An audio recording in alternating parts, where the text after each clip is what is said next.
You're not paranoid. I just had a really funny moment. I thought from the are we actually on? I have it recording. Okay, cool. I feel like I can tell when it's recording. It feels like it reverberates back to my mouth. I'm like catching my words back in my mouth. Hello?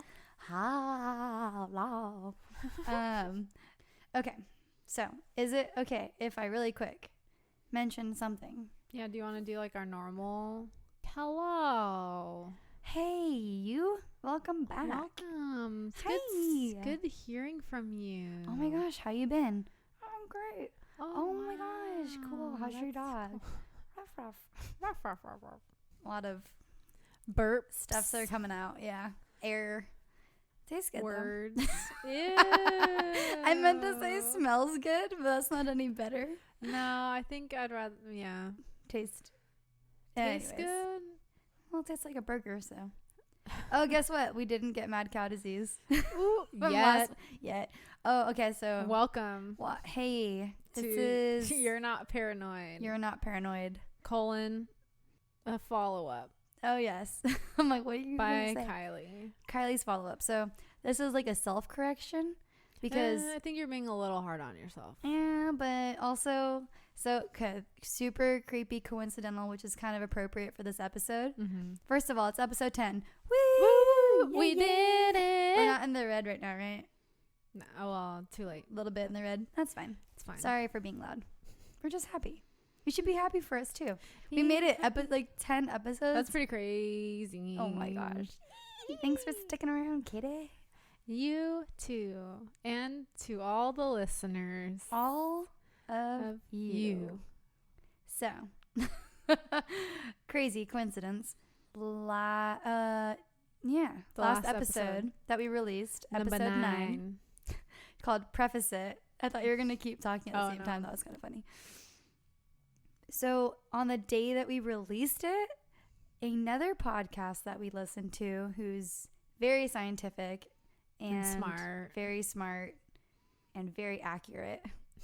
They're called This Podcast Will Kill You, and they released a very similar episode on the exact same day about prions, mad cow disease, variant Creutzfeldt-Jakob disease. I'm glad I'm able to pull that one out because it's only been like a week.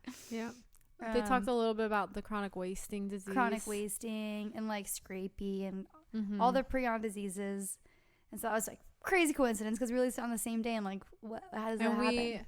Disclaimer, do not know them. No, we didn't. And like, we don't talk have to them access to their files. Like I didn't see anything. It's like, oh, like we're gonna like surprise, kind of like how they're advertising the measles episode coming out.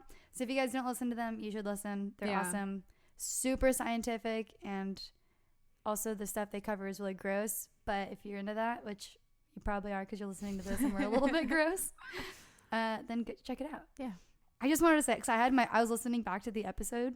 And I was like, oh, I didn't answer my own questions that I had during the episode. And then hearing theirs made me want to say just a couple things people are wondering. Okay, really quick. Prions. Crazy thing about them. They're those proteins that are misfolded. They're already in our bodies. Yes. You can't treat it. There is no cure for the prions that then result in the brain, the holes in the brain.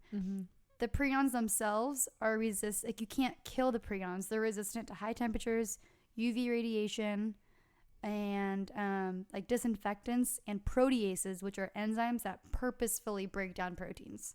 So they themselves are like zombie proteins. Yikes. Creepy, right? And then the other thing that I was like, why didn't I say this? The people who actually have the human version of mad cow, the variant Creutzfeldt-Jakob disease, VCJD, the symptoms, because I never said that. What's wrong with me?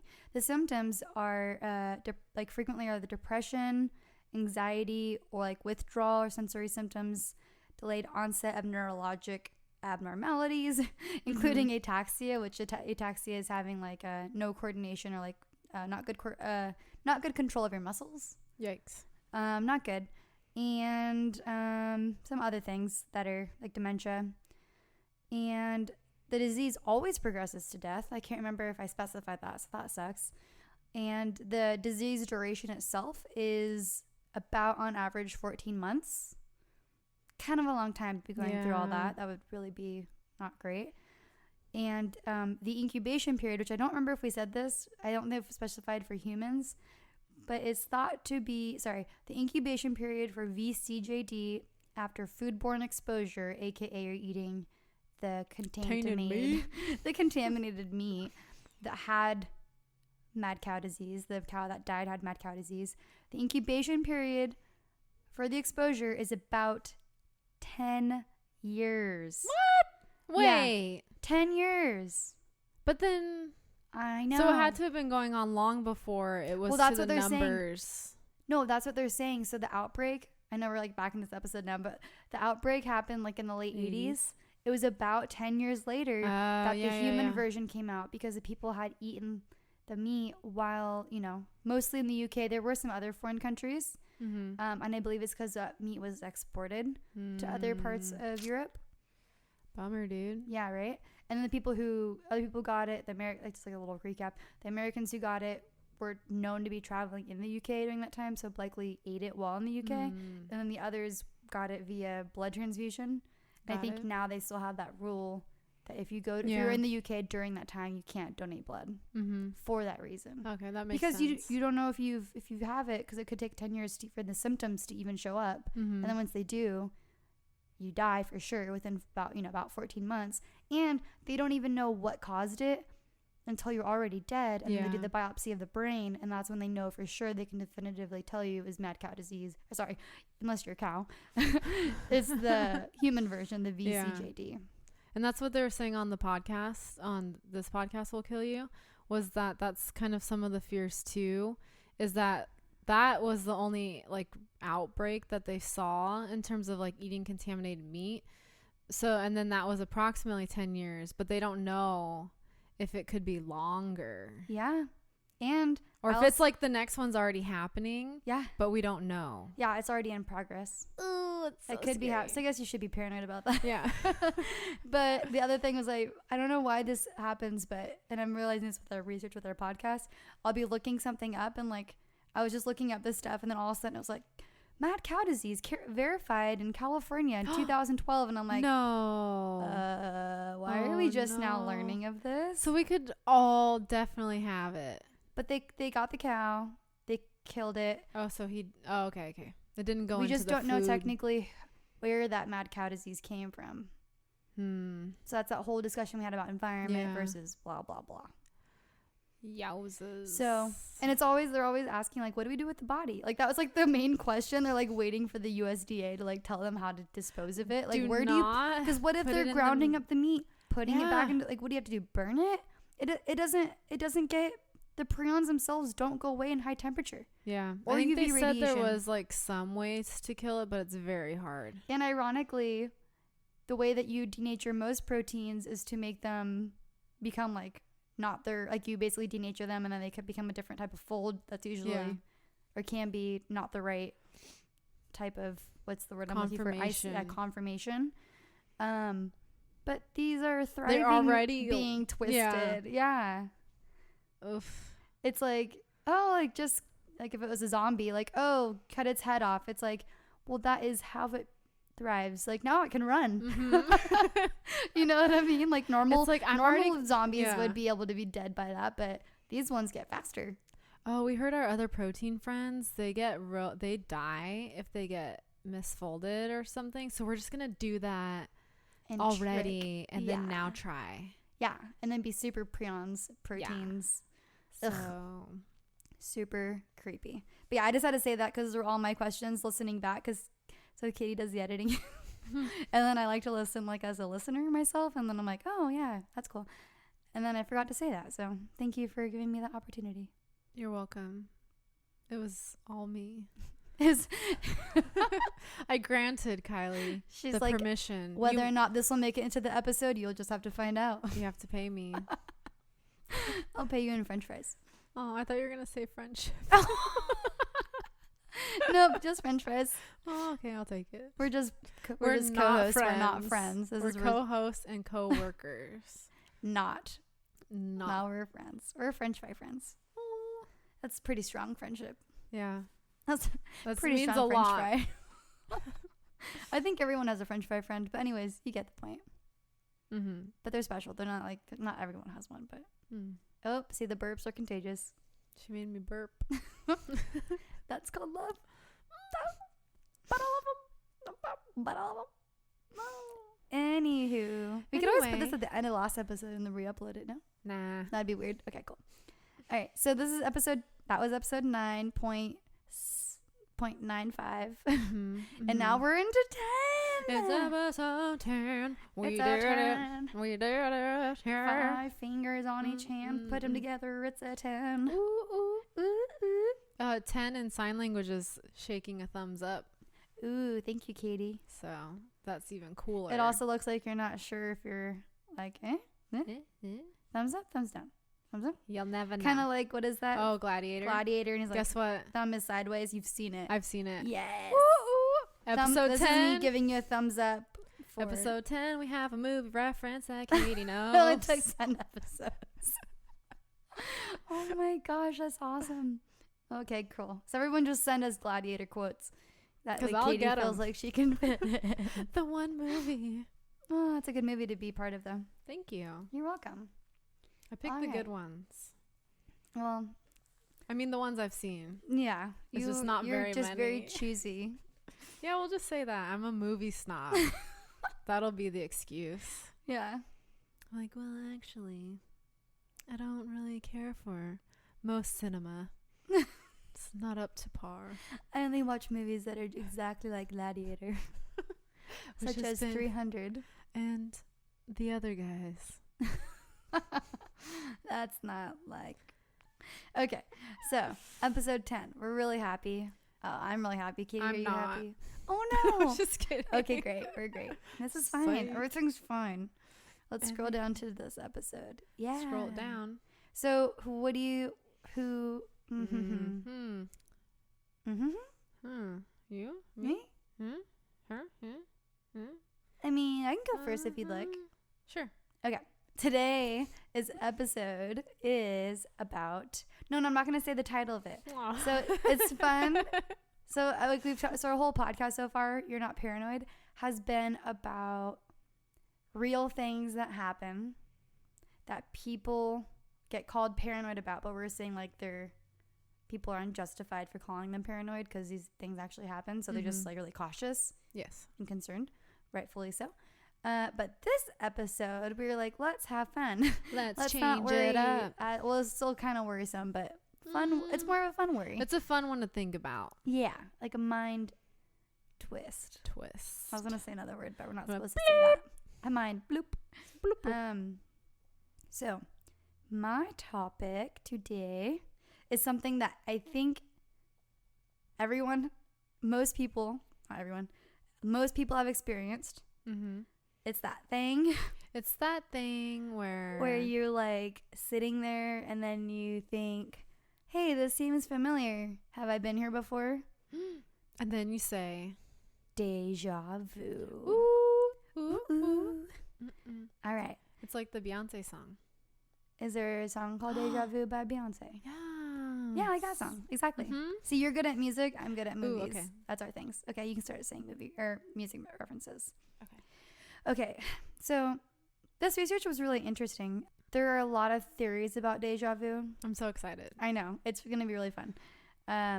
So déjà vu is weird to describe. Like when you really think about it. It's weird because I feel like when you're in the moment, you feel so strongly about that. And you just say it without really. Like you just are like so certain that it's déjà vu. But for me personally, if I try to look back at like specific incidents of déjà vu, I feel like it's more difficult to pinpoint. Like I'm like, oh yeah, I've had déjà vu, but I couldn't tell you again. That's true. Kind of a weird thing, right? So you're like, was it déjà vu? Uh-oh. So that's how I feel. So some things that stand out in the media, like for me, when I think of déjà vu, I always think of The Matrix. Oh, Please, yeah. Tom. Haven't seen Oh it. my Lord. You've seen The Gladiator, but you haven't seen The Matrix? Yeah. Okay. That's you get why the point the of first The Matrix, thing, though? You know the premise. He can see the bullets come really slow, and then he bends over. That is a scene of the movie, yes. No, okay. Matrix is they're saying that our daily lives are actually in the Matrix, where you're living a fake reality.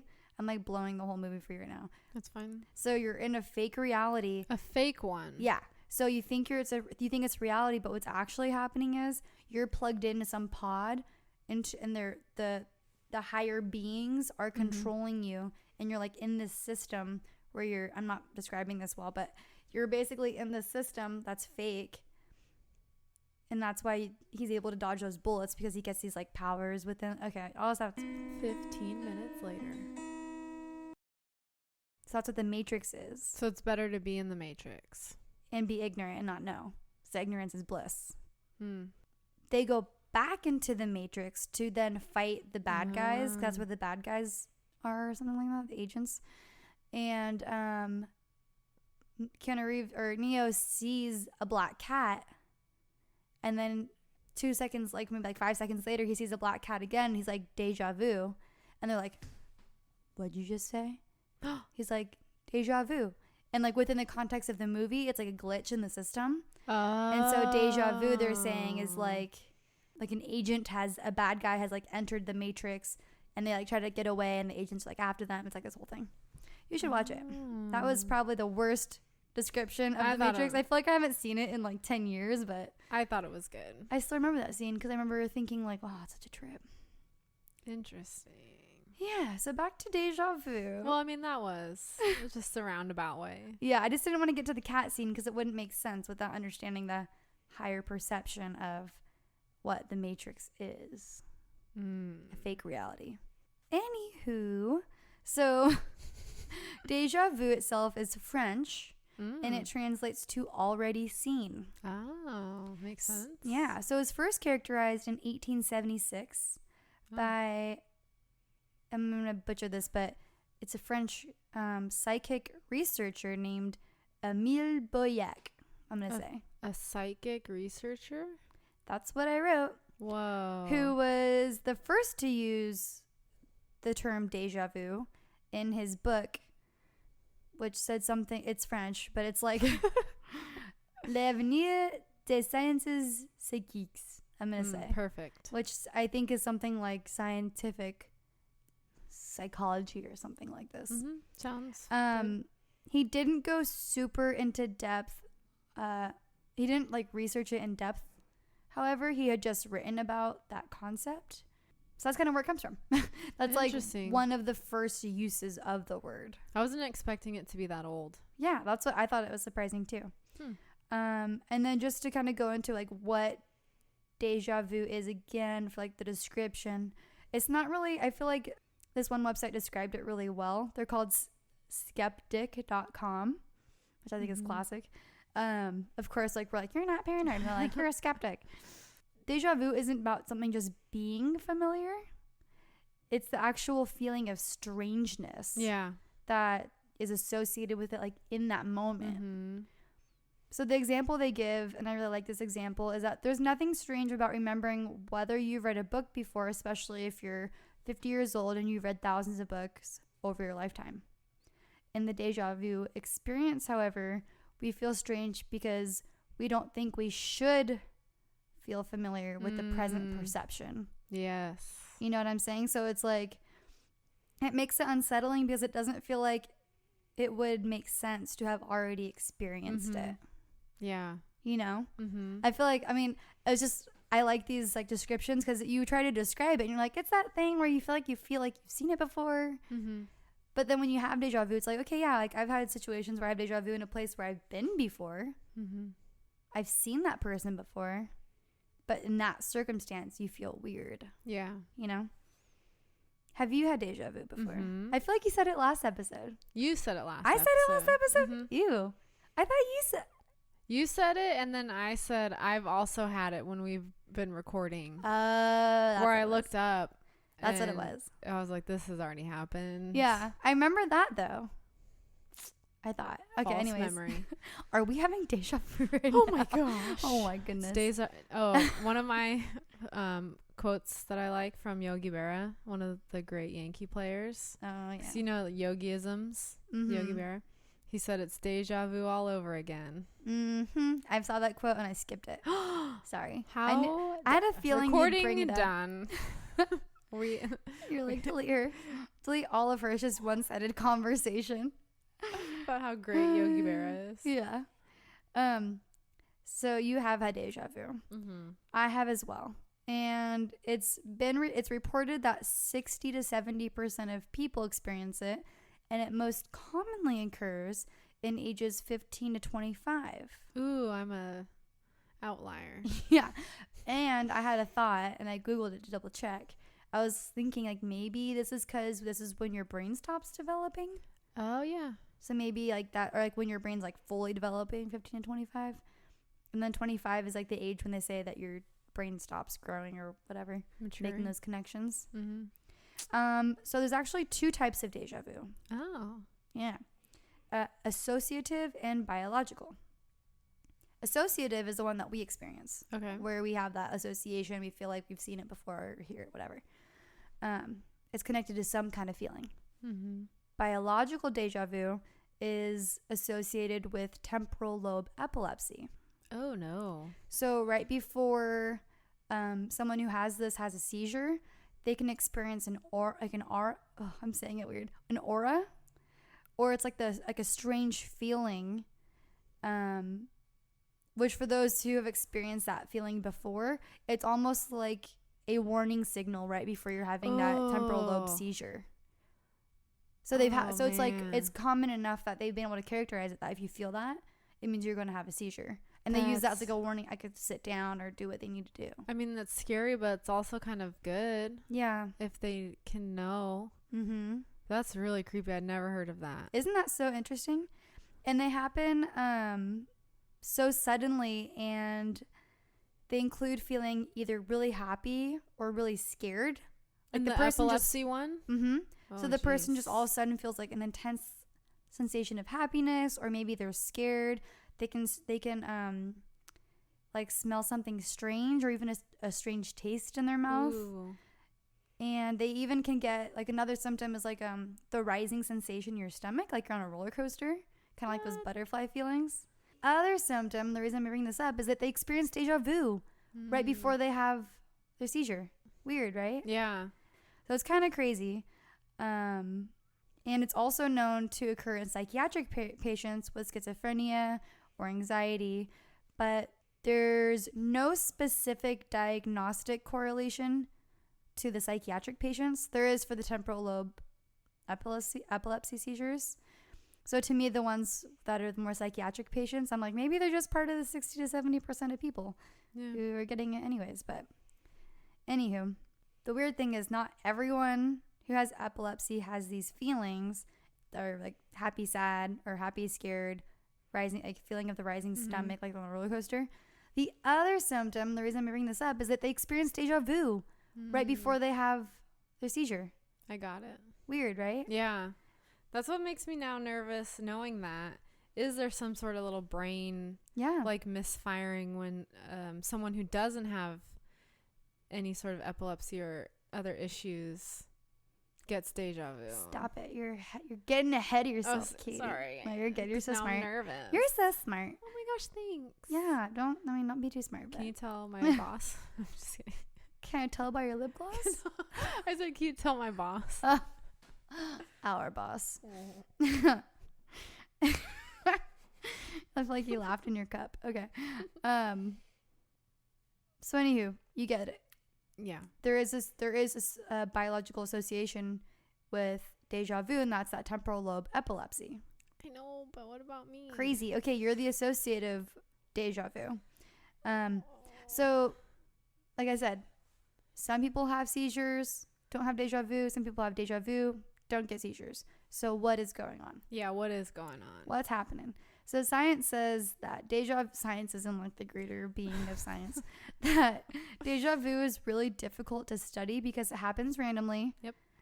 To people with various medical histories, as we just said, don't need to have seizures to have it, or any psychiatric, It can happen across different ages, and it's reliant on people reporting it themselves. Yeah. Which people don't No. generally speaking. Mm-mm. Unless there's like a mass study like on the news, like everyone tell us about your deja vu. We could do that. I mean, we can set that up, but Yeah. you hit her here first, folks. Science. We're doing our own Science, you hear? science. You listening? Science, call us. Maybe. YNP podcast. Hello. You're not paranoid. How can I help you?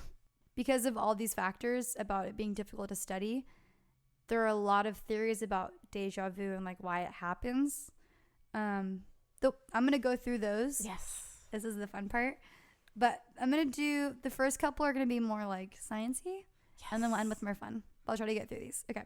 So the one that makes the most sense to me, and you kind of already hinted at it, because you're. We all have brain issues. Yeah, we all have mad cow disease. We actually have like real slow. It's the progressing. VCJD, Katie. Come on, come on, keep up. You're not. Are you a cow? No. Okay. No. So it's VCJD. Oh yeah. Okay, you got it. It's happening right now. Moo. That would be crazy if instead of mad cow disease you just start mooing, like you are becoming the mad cow. Like that's what it was.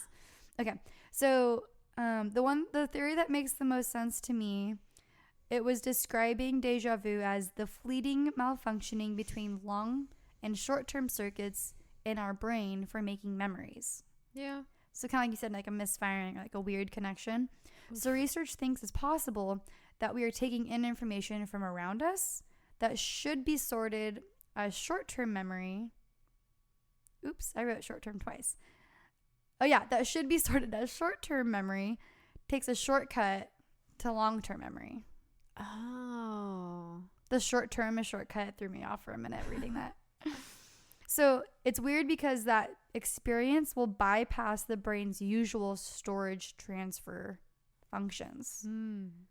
So it feels like we've already experienced it distantly, even though it's happening right then and there. Because that's the weird part too, and it's not just like an instantaneous thing. It can be as long as you're thinking about it. It's like we've talked about like everything, and then you look around, and even the stuff that people are talking about. Yeah. The things that they're wearing, like everything seems like it gets worse and worse. Yeah. And then something happens, and then you kind of just you forget about it. Yeah. You're like, okay, I'm done with this. Like, let's not think about it. Oh my gosh. Weird, right? Yeah. Therefore, when you're experiencing deja vu, it feels oddly and distantly familiar, even though it's only happening right then and there. That you know of. That you know of. Exactly, technically. So like personally, when I experience deja vu, it's never something that I can pinpoint as like when I've experienced it before. Yeah. It's more just this oddly super specifically like familiar feeling. Yeah, that you're just like, yeah, exactly. You would feel like you inherently know like this is already happened. Yes. I don't know why, but you just do. Yeah, it's so weird. And that's what makes it so strange and weird. Okay. As we can tell, what we've talked about, deja vu has to do with your brain. Yes. And crazy thing is that researchers have shown that they can actually stimulate the brain to make people feel deja vu. No. Yes. Are you serious? Yes. This was first. Oh my gosh. I know. So this is crazy. It's like we could seriously do like a whole podcast on the brain. We should do one. So the first time that this was seen was Dr. Wilder Penfield. Which fake name. I wrote awesome name / are you a Boy Scout? Wait, say it again. Wilder Penfield. Yeah, that's a made up name. Dr. Wilder Penfield. That's or something from Clue. Like yeah. Or Mad Libs. Yeah, like this isn't real. I need a verb. So he was a Canadian American neurosurgeon. Interesting. In 1955, he did a study where he used an electrode to stimulate what were we talking about earlier? The something lobe. Temporal lobe. Yes. Of 520 patients, which is actually a lot of people. 40 of them had strange experiences where they could recall dreams, smells, visual and auditory hallucinations, as well as out-of-body experiences. What? Wait, so he did what to the temporal lobe? He stimulated it with an electrode. Like direct, like he opened up their brain? You know? I don't know in this case. 'Cause this is the 50s. This is the 50s, and I have more information on that. They were probably prisoners and children and orphans. Yeah, but this is America, so we're in the Holocaust. Okay. Wait, what? So that wasn't the Holocaust. They did that in the Holocaust. No, yeah, but they did a lot of bad in America stuff. too. Mm-hmm. In psychiatric units, possibly. I mean, he's a neurosurgeon. Okay, so in this study, he grouped those experiences that people felt in the two groups or categories. There was an experiential experience where the patient recorded hearing a song or seeing like a flash of light. Ooh. Yeah, like when people see when they are dying or something like that. The flash of light experience. And then the strip experience, which is where Dr. Penfield had them sit down in a chair and he like got on their lap and like started unbuttoning his pants and did a strip tease. I'm just kidding. I made that up on the spot. I was kind of like. You looked like you were like totally okay with it. Like, yeah, well, it's the 50s and he was a doctor, so. They did what he knows best. Ooh, okay. So, it's called the strip experience, and it's a recall that, sorry. The recall, really funny. Thank you, seems familiar to the patient, and it comes from the patient's past, even though the patient may not be able to pinpoint the exact occasion. Also, did I read this before writing what I wrote? Because that's kind of like similar to what I said earlier. And that was my own words. Okay.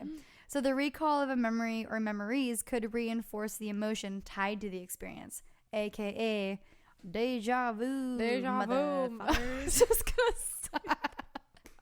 I felt like I could feel you about to say that. Okay. So this is the part. Katie's like dying. No, don't die. No, I won't. Mad cow. Okay. Move. Strip experience. So this researcher, you were like always on top of it. So this guy was also part of the research for pinpointing intractable seizures. So PBS has an article that I'm just going to read this from, quote it because it's crazy. So before an epileptic seizure, he knew patients would experience an aura, a warning that the seizure is about to occur. Penfield thought if he could provoke this aura with a mild electric current on the brain, so this is going back to the temporal lobe epilepsy, because they're all connected. This is where déjà vu was like first kind of characterized. That wasn't a quote. That was me talking. Okay.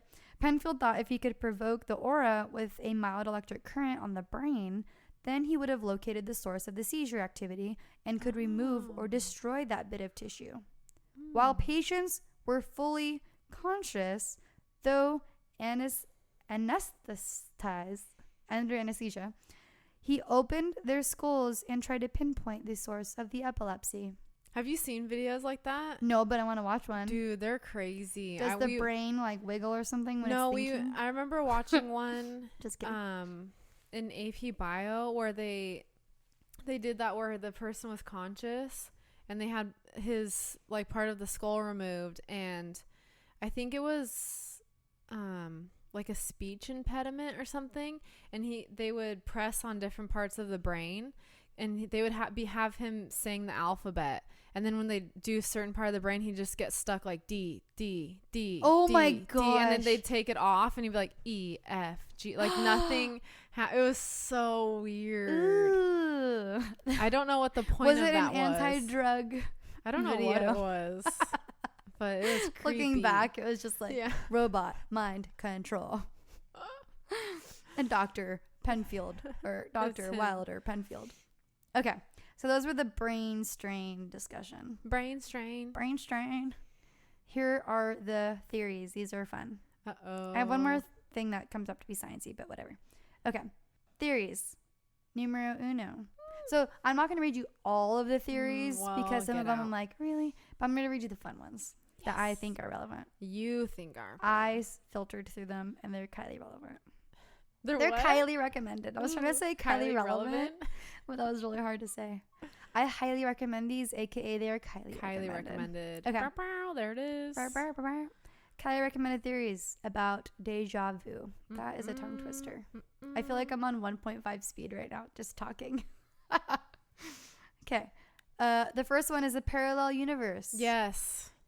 Believers in this theory, they claim that the human experience of déjà vu can be explained considering the unsettling feeling of having lived that moment before as a crossover with a parallel universe. Yes. Meaning whatever you're doing while experiencing déjà vu the parallel you in a different universe is it doing it at the exact same time. And so it's like the alignment of the two universes. And so that's why Katie's like so excited. Like, I love surprises. I love it. Also, my head started hurting just thinking about this. I hope I'm not like. Are you having a temporal lobe epilepsy? I don't know. I don't have any auras, but anyways. If you hear music, let me know. Oh, I hear the music. Hologram theory. Have you heard of this? Mm-mm. Okay, I'm going to do my best. So hologram theory is the idea that our memories are formed like three-dimensional images. Okay. Which means that they have a structured frame network to them. It's a theory proposed by Herman Snow, which says that the formation of a memory can be constructed by one element. So if you have like a sound or a smell or something like that reminds you of a previous experience, the entire memory could be recreated in your mind, like a hologram, just from that sense. Yeah, that's true. I feel like. So that suggests that something in our current environment reminds us of something from your past, and then your brain makes that quick connection to the past, producing that hologram of the memory, which feels like we're reliving it. That makes sense. That's kind of like the other one in a way. Except for this one's, I think, more like something's triggering visual. you. Yeah. It's a trigger. Versus storing the memory wrong. Yes. And I think the first one I said about this memory being stored wrong is that it's immediately jumping from short to long term. Whereas this is saying like recall. It's more of a recall of a memory. Yeah. Yeah. Interesting. That's what it is. The reason that we don't recognize the memory after deja vu has passed is because the stimulus that triggers that formation of the hologram memory is hidden from our conscious perception. Is what this says. Also, these theories are from listverse.com. I'll have that on the website. You're not paranoid.com/sources. Side effects include blah, blah, blah. Okay. So then their example is like you may experience deja vu when you're picking up a can because the feeling of metal is the same as a bike handle you once had. Kind of a weird, whatever. Of all the examples. But okay, that's true. The person was like, this will get him. This is it. Another one is the amygdala. That's in your brain. Yeah, I was going to say that. Sounds familiar. It's that thing that's a little creature that crawls up your brain through your nose. The amygdala. Kind of sounds cute. Aww. Amy, the amygdala. Because you can't spell amygdala without Amy. Okay. Oh, Amy. The amygdala could be used to explain deja vu if we consider the moment as a temporary brain malfunction. So a lot of these science ones are saying it's a brain malfunction. That's what I was thinking. I know, you were right from the beginning. Yes. Such a smart girl. Yes. So take that. So this was this one I actually really liked. So it's like if we're in a situation when we're having deja vu that's almost the same as a previous situation that we've experienced, but it's changed a little bit somehow. So the example they give is that, like, say you go into a house that's identical layout to one you've been in before, but the furniture could be different in the new house that you're in. And so you have that feeling of deja vu because it's familiar, but different. Yeah. So then you're put in a temporary state of confusion, and that can be our feeling of deja vu, feeling like, oh, this is so similar to what I've experienced before, without you consciously realizing, oh, I've been in a house like this before. Yes. That's what it is, right? It's like a subconscious, like you can't actually access that previous memory. That's, I think, for me, the weird part. Yes. Like, what does it remind me of? I don't know. Okay. That was such a genuine concern. But I don't know. Okay. Another one is like precognitive dreams. Ooh, I didn't go into it a ton, of course, now that you like it. Just like the name. So it's the concept precognitive, meaning like before, like thinking ahead of time kind of thing, It's that thing where you dream it ahead of time and then it actually happens. Oh. And so you're kind of like predicting the future, or you feel like you're predicting the future. Yeah. So the deja vu part that you're feeling at that moment, the reference is from a dream. Whoa. Creepy. A lot of people have those. Really?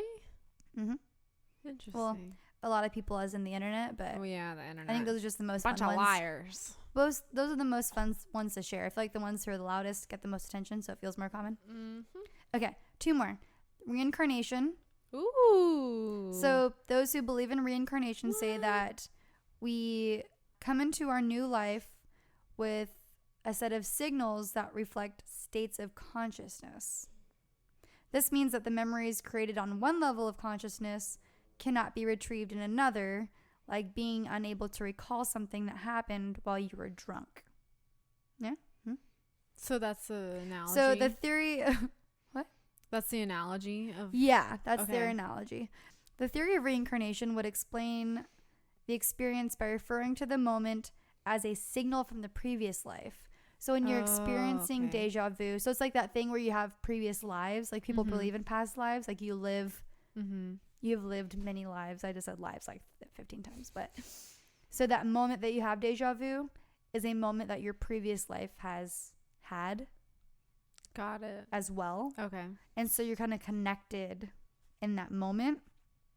So it's like recognizing a certain sound, smell, or image from our previous existence and momentarily remember our previous life within that moment of deja vu. Ooh, we should do past lives. I know. I feel like that should be its own episode. Yes. Personally, I feel like all of these should be their own interesting. episodes. Yeah. That's why I was having such a hard time like just listing the theories. I'm like, let's tell all the stories. Okay, this is my favorite. And this is actually funny because we had mentioned it as the first example, so this is full circle. The glitch theory. From the Matrix. Or real life. Dun dun dun. Glitch theory describes deja vu as a momentary breakdown in our reality. Ooh. Just like the Matrix refers to as a glitch. So Einstein famously suggested that there is no such thing as time. Oh, yeah. Time's relative. That time is a human creation made to establish order and structure. That's so crazy. So if time is made up, what we think is future, present, past are actually all happening at the same time. Quote unquote time simultaneously. Whoa, that's trippy. So when deja vu does occur, all we're it's basically slipping into a greater level of consciousness where we're able to live more than one experience at the same time. I like that one. Right? That's so cool. And if it is really a glitch in reality, this would mean that when we do experience deja vu, those are like small damages in the foundation of our universe that happen every time deja vu occurs. Whoa. And some hypothesize that deja vu are the moments where UFOs can be sighted. No. Because it opens up bridges between different realities. What? Yeah. Oh my god. Did you ever watch the TV show Fringe? No. Okay, everybody, this is important. You have to watch that show. Is that what that's about? It talks about this last one a lot. That's so weird. It's really freaking cool. And if you're a nerd like me, nerd alert, nerd awesome, then you should check it out. Interesting. But yeah, I didn't even think to write that down. I just thought of it on the moment. Like Fringe, like the outskirts of science. It's like kind of like different science experiments, and then it goes from like the weird science experiments they're finding from the government into a higher level of what's really happening in the universe. Dang. It's freaking awesome. I highly recommend it. Ooh. That's the second time I gotta say that. 2 for 2. 2 for 2. Anywho, what do you think? That's crazy. Cool, right? Like, this is my most favorite episode ever because it was the most fun to talk about. Like, the most fun to research. I'm like, tell me more. So get this. We talked about deja vu, right? When? No, I really was like, are you serious? I got like secretly upset. I don't know why, but I was like, Kitty. Oh man, did you see my upset face? I was like so disappointed. You're like, like, why was I offended? I don't know. Sorry. Okay. So when you experience deja vu, what lasts for like few seconds, 20 seconds max, I would say. The title of this article, and you know it's real because it's from the Journal. I was trying to trying to say Journal of Medical. The Journal. Oh, the Journal of Medical Case Reports. I should have a case on here for my problems. The title of this journal is Persistent Psychogenic Déjà Vu, a case report. Uh-oh. I'm just going to summarize.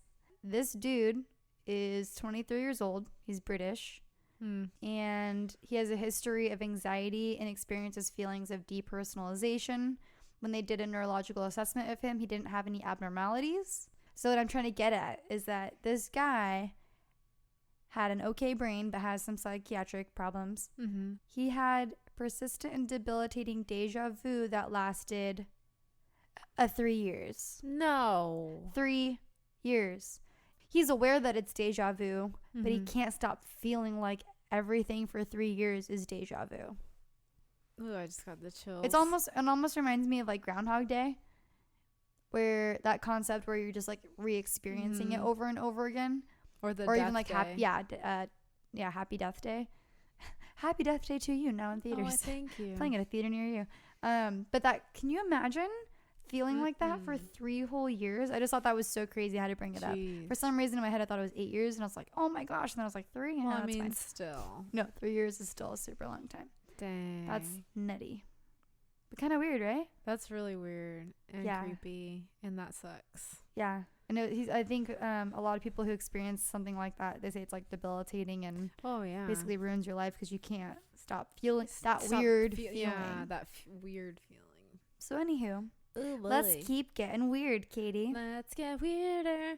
It's funny because mine I thought was going to go one way, but I kind of ended up going into some of that kind of same territory as you. So I was like, hey. The paranoia territory. It all works out together. Mm-hmm. All right. So what are you talking about? I'm going to talk about, well, the Mandela effect. What? Is that Sound guy effects. who does genetics? No. Are you being serious? No, I'm not. Okay. I was trying to pretend like I'm talking about what's his name? Mendel. Gregor? Yeah, Gregor. Yeah, Gregor Mendel was the genetics guy. Mandela. Let's talk about Mandela.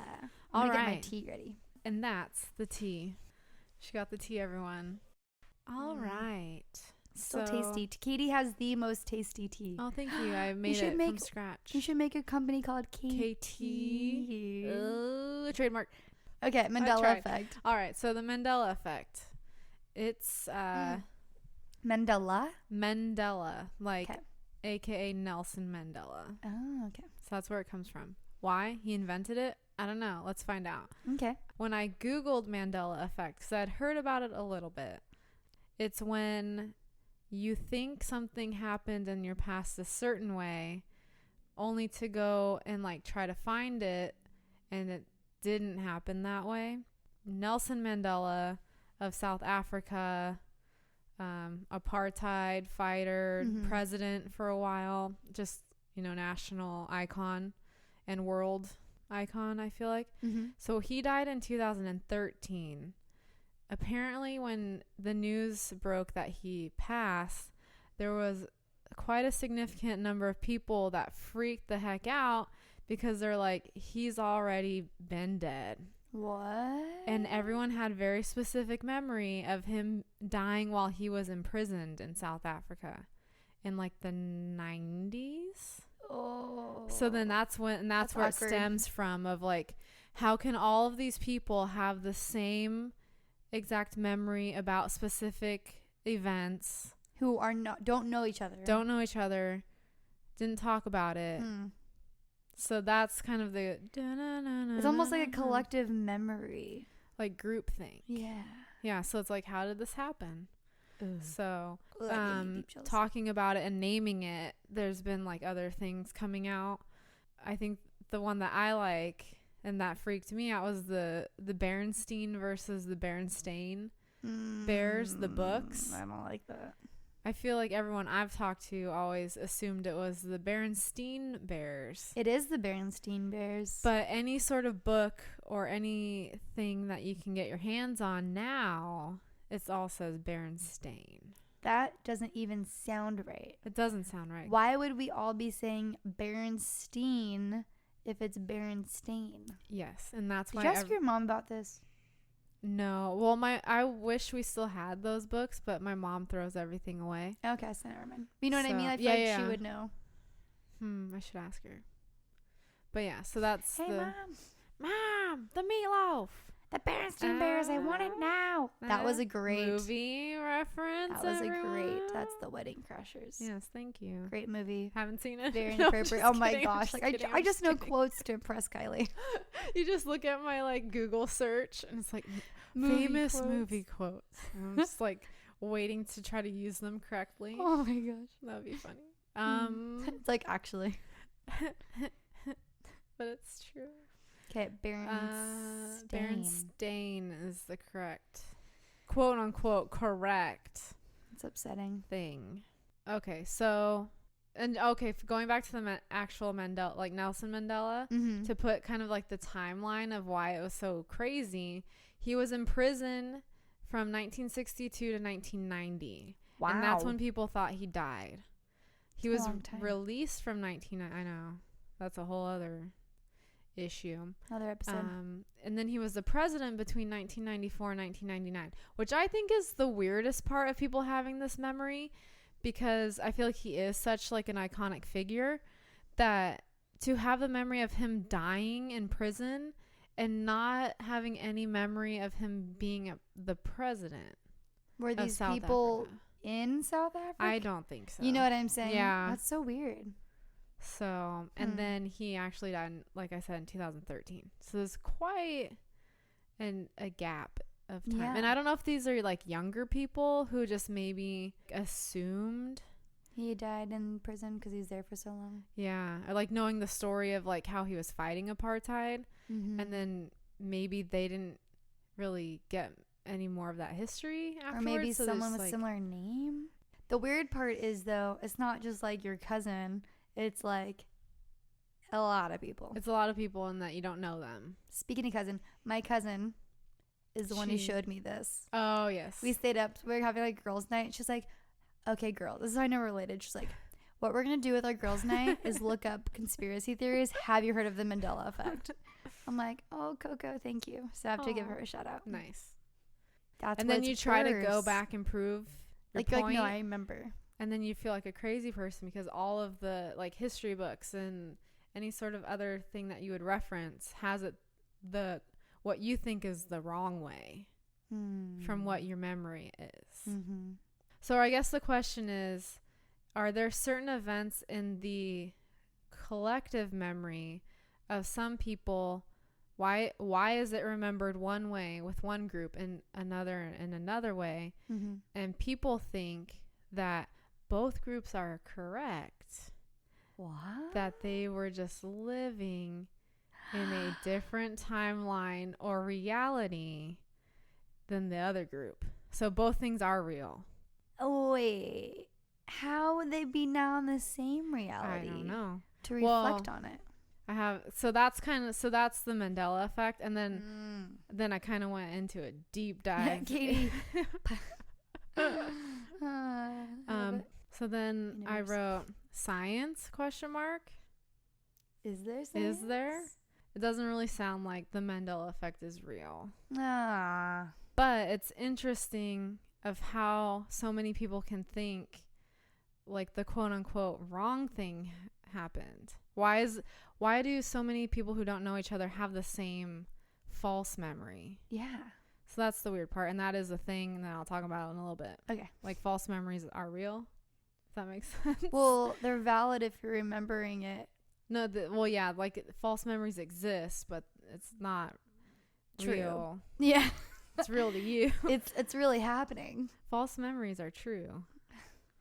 False memories are truly existing. They truly exist. So psychologists think that the disconnect between our memories and realities it's called a thing. It's not the Mandela effect. A thing? It's called confabulation. Ooh, that sounds like something word. Naughty. Yeah, I don't like it. So what it means is that there's a disturbance in a memory which can result in producing a fabricated or misinterpreted memory despite even having contradictory evidence. And it's not necessarily intentional. So you're kind of like maybe filling in the gaps of a memory, whether subconsciously or not, to kind of like result in a new your thought, like your memory. Yeah. So you kind of have this new memory that's not actually real. That's a bummer, but times like 100,000 people. Yeah. That's the weird thing. So then false memory.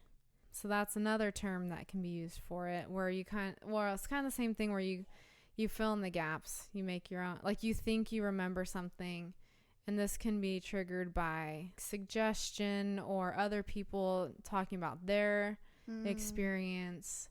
You kind of file it away, and then when you try to recall something, you may interweave all these other different experiences into your memory. Weird. So when people try to study memories, they're actually quite complex, subject to change, and often unreliable. That's helpful to scientific research.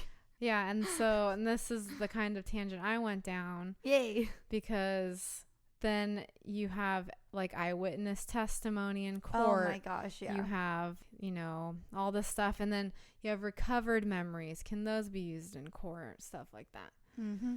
So what I kind of feel like the general consensus is your memories are very malleable. Even though you think you kind of like, this happened to me at this point in my life, I've now stored it. It actually kind of changes without you maybe necessarily realizing or knowing or on purpose. So I thought that was kind of interesting. Yeah, super interesting. You can falsely recall childhood events, and through effective suggestion can even create new false memories. I believe that. I feel like the example of that would be like when you're a kid, like when you're an adult and you were told growing up, like when you were a baby, you always did this, and then somehow you feel like you remember that, but really you're just told so many times. A lot of those, or even looking at pictures of when you were a kid. Yes. And then that's where I think then your brain creates a whole like a movie scenario of based off that picture you don't necessarily remember, but that picture exists. And your brain fills in the gaps. Just like you said. It's confabulating. Studies show that you can be tricked into remembering events that never have happened, or change the details of things that did happen. So I think that's where people are kind of trying to say the Mandela effect is just like suggestive input of like one person could genuinely be like, oh, I thought Mandela died in prison. And then maybe the person they're telling never really thought about it, but then like, oh yeah, maybe it then becomes an instant memory because they're accepting of it at that moment. And then it kind of can be triggered that way. And then it trickles across the population. Yes. Let's see. Okay, so the next thing I saw in going down this rabbit hole was the name Elizabeth Loftus. And so I kind of was reading into her because she's really cool. So her name is cool. She is very instrumental in cognitive psychology, and she was like really big on studying memory in terms of the false memories and kind of in the context of eyewitness testimony in court. Her research is on what is dubbed malleability of human memory. Ooh. So she's best known for working groundbreaking work on misinformation effect and eyewitness memory, the creation and nature of false memories, including recovered memories of childhood sexual abuse. Interesting. She has a very interesting educational background. She was a math and psychology major from UCLA. Got her MA and PhD in both of those in mathematical psychology. What? I know. That's a thing? And both from Stanford. Holy cow. And she was like... Yeah. So I think since that was done together, she was the only woman in that. Was it a one-person department? Because I've never heard of that. I've never heard of that. Is but so it sounds cool. really cool. I feel like if you were going to Stanford, if you got into Stanford, you're like, this is what I'm doing. Support me or get out. they'd be like, oh, they yeah, do for have sure. their own, like, make your own major kind of That's thing. probably it then. That's crazy. Because this was also 1967 and 1970, respectively, when she got those 2 degrees. I feel like she was way ahead of her time. Mm-hmm. You go, girl. Spoiler alert, she was very successful, but got a lot of flack and hate mail and death threats and stuff Well, of because course. people thought she was trying to get people off of crime or get people out of a criminal sentence. But the point is that sometimes eyewitness testimony It's not very could reliable. it's not always reliable and could be semi-biased depending on what you present them. Yeah. I'm actually listening to an episode of Serial about that. Oh, really? Yeah. I think there's brain games episodes about your memory and how you can't really rely on it. Mm-hmm. Which is very interesting. She did different studies kind of proving that people's memories aren't very accurate representations of true events. Mm-hmm. Let's see. Another important thing she kind of proved was that in terms of like people being interrogated or questioned, the way that questions were worded and presented were very good at altering the people's responses and memories. Yeah, So like a bias Mm-hmm. tone or phrase or something like that. Mm-hmm. Tone is everything. Like you can ask leading questions or even in your question provide false information.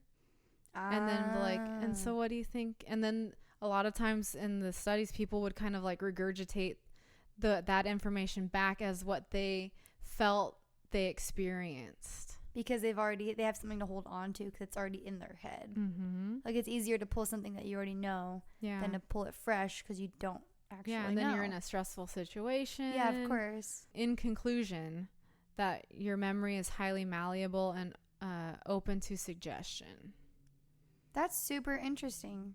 I think one of the cooler experiments she did was to kind of see if she could get participants in a study to recall an event that never actually happened. Ooh. And I think this was a lot to do with these like recovered memories of people that said that they experienced sexual abuse in their past. Mm-hmm. But I wrote she couldn't really do that because ethics. She wasn't gonna make people feel like they were raped. Yeah, that's so awful. She did she used a traumatic event, but way less severe. Awful. Yeah.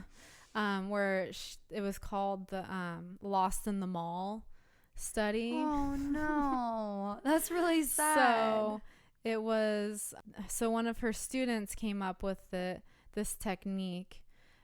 Involves attempting to implant a false memory of being lost in a shopping mall as a child, and testing whether discussing a false event could produce a memory of that event that never actually happened. Ooh.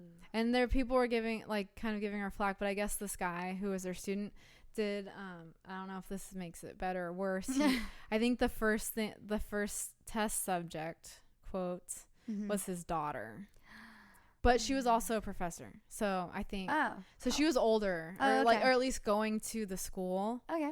So that's not as bad. Yeah. Question mark. So initially she's an adult. She was not. Yeah, she was an adult. I think that's actually genius because if you think about it, he would know whether or not she's ever actually been. Mm-hmm. So I guess that makes kind of sense if you're gonna. So then, he knew that she never actually did. So there's not actual trauma. Yeah, there's not. It's not like already like a messed up control subject. Yeah. At least that hasn't been abducted. Yeah. So she found that 25% of subjects came to develop a memory, also known as a rich false memory, for the event which had never actually taken place. So from that point on, there was different variations and extensions of this lost in the mall technique. They found that 1/3 of experimental subjects could be convinced that they experienced things in their childhood that never actually happened. What was their technique? I don't know. So, and then they said, and Creepy. I didn't look to see what some of these other experiments were, but it said even highly traumatic and impossible events. And they were being able to convince 1/3 of these people. I wonder See, this is where I'm like curious about the test conditions. They're like, what's that one that's like the traumatizing experience that what's his name went through? Oh, like Ted MK Kaczynski. Ultra. Yeah. Yeah, they're just like They're just like, psychologically. you were abducted as a child. Agree, or we will burn just have you. the spotlight on them. They're like, no, I wasn't. It's like, no, I swear. I mean, yes, I did. It's like, how do we know they're being truthful? Yeah. I'm just sorry. I think not that's to debunk anything, but I'm just curious. Yeah. Ethically speaking, it was back in the day. So, but I think that's very interesting. That's super interesting. So her work opposing recovered memory evidence resulted in stricter requirements for the use of recovered memories used in trials. And some states no longer allow prosecution based on recovered memory testimony. So because of her research, and people who followed suit. So that's where she got a lot of hate for. She was kind of like, "Oh, you're just helping criminals." That's like, or I'm just getting justice. Yeah, but it's the false memory, so you think that it happened. Yeah.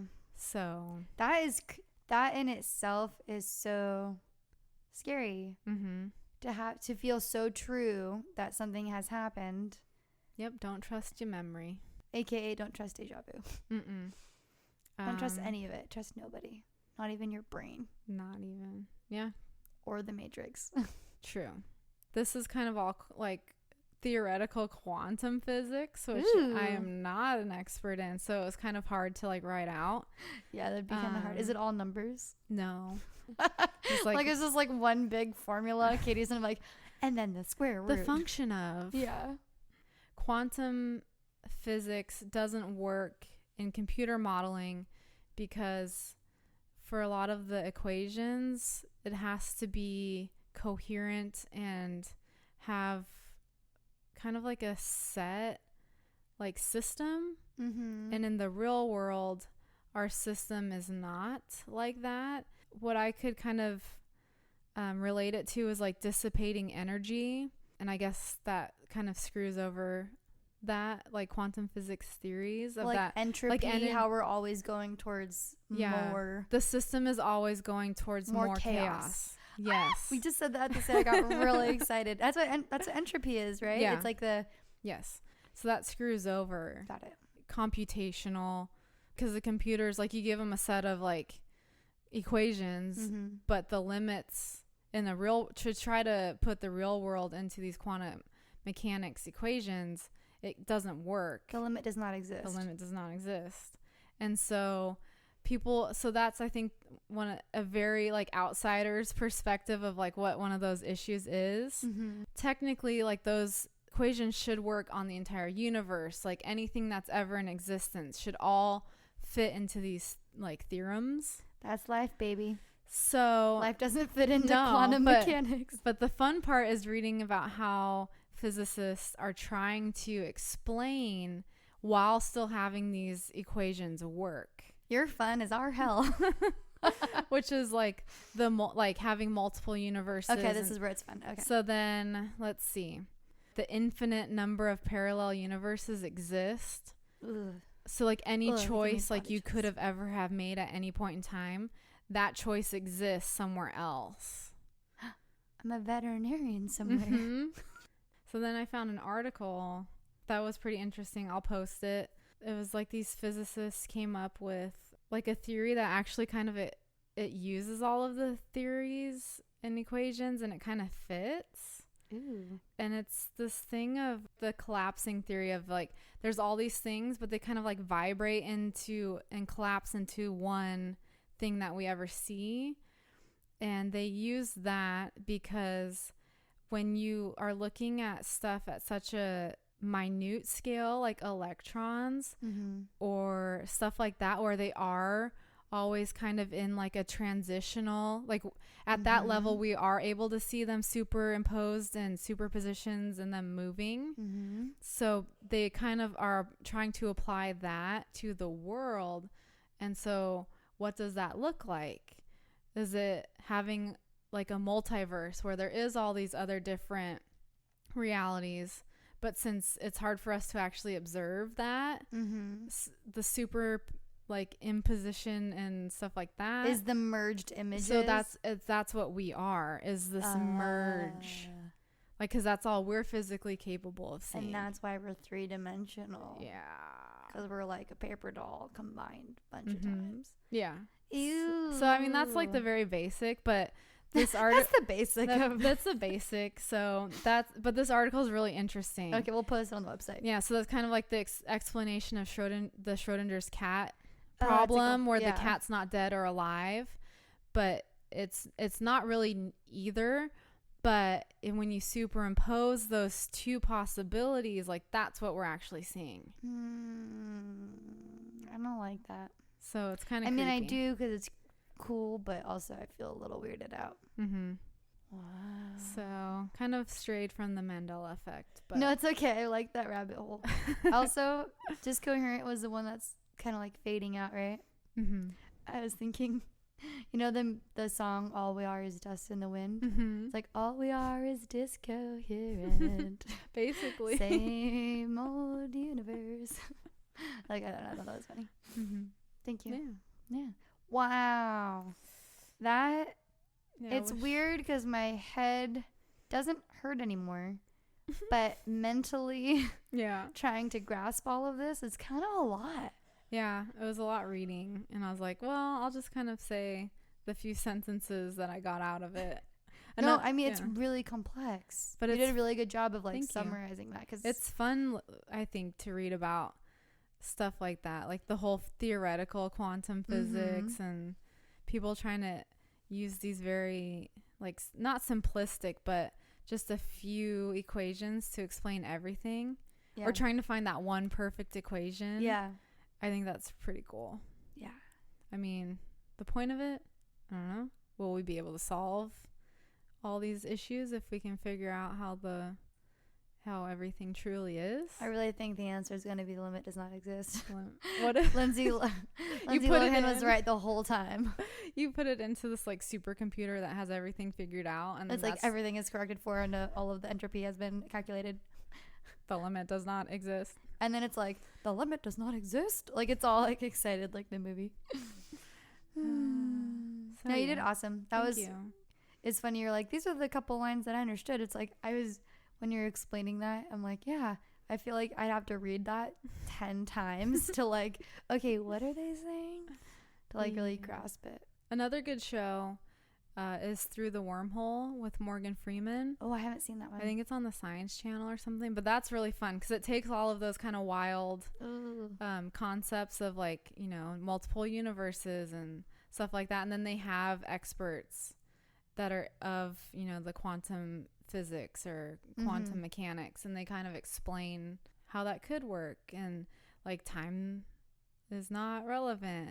They did an episode of like legit science people discussing like time travel and stuff like that. We should do an episode about time travel.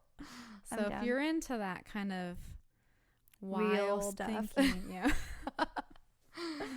But I mean, if your version of you isn't interested, then maybe you of a different reality is super interested. Yeah. And they're big fans of us, so. Yes. Oh, yeah. I mean, we have so many listeners in the other universe.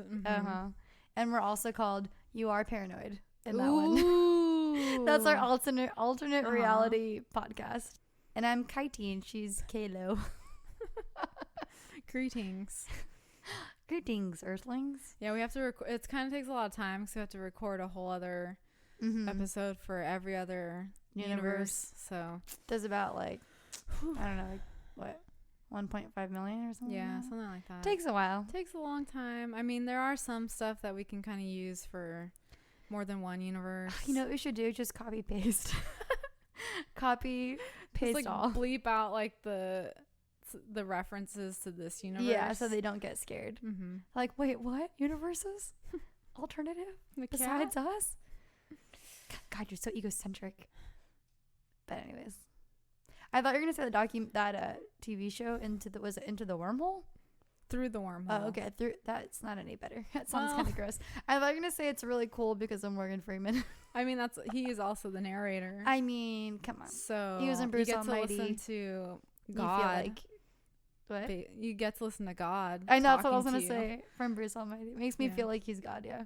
Mm-hmm. I would love if God was not Bruce Almighty, Morgan Freeman. What if he is? He's like, I've been here all along. The best part of that movie was that he's wearing a Yankees hat. Oh my! Because God is a Yankees fan. We lost all of our listeners. Yeah, well, just they just stopped listening to you. They took out the left ear pod. Evidence surround sound. Oh no, they're stuck. Haha. Anyways, so that's that. That's that. That's our 10th episode. Yeah, number 10. Thanks for listening to all 10. Or maybe you skip some because we've grown. I feel like we've gotten better. Yes. I feel way more natural by 10. Mm-hmm. Oh, we're 10 episodes old. We're 10. Okay. Thanks for listening. Yeah. We are very grateful for you. Yes. We'll spare you from the typical closeout because you know where to find us. We hope by now. You're welcome. You're not paranoid.com. You're not paranoid.com. YNP podcast. Anywho, play that in reverse and you'll hear a nice song that I made for Katie. From the alternate universe meme. So anyways, thanks for listening. Thanks. And after this episode, you're not paranoid? Question mark. Bye. Think about it. Sleep on it. Bye. Bye.